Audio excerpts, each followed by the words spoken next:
British প্রধানমন্ত্রী Keir Starmer চীন ও যুক্তরাষ্ট্রের মধ্যে সম্পর্ক বজায় রাখার ক্ষেত্রে কোনো পক্ষ বেছে নিতে অস্বীকৃতি জানিয়েছেন।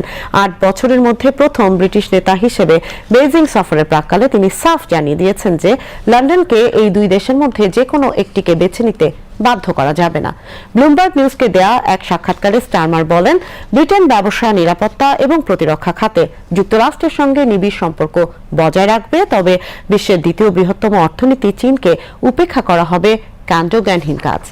বেইজিং ও সাংহাই সফরের এই মিশনে প্রধানমন্ত্রীর সঙ্গে ব্রিটেনের ডজন খানেক ব্যবসায়ী নেতা অংশ নিতে যাচ্ছেন।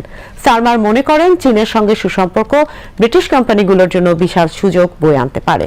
সম্প্রতি লন্ডনে চীনের একটি বিশাল ও বিতর্কিত দূতাবাস নির্মাণের পরিকল্পনা অনুমোদন দিয়েছে ব্রিটেন, যা নিয়ে দেশে ব্যাপক সমালোচনা চলছে। বিরোধীদের আশঙ্কা, এই দূতাবাস গোয়েন্দা কার্যক্রমের ঘাঁটি হিসেবে ব্যবহৃত হতে পারে। তবে এই সমালোচনা সত্ত্বেও স্টারমার তার অবস্থানে অনড় থেকে বলেন, মাথা বালিতে গুজে চীনকে এড়িয়ে চলা বুদ্ধিমানের কাজ নয়।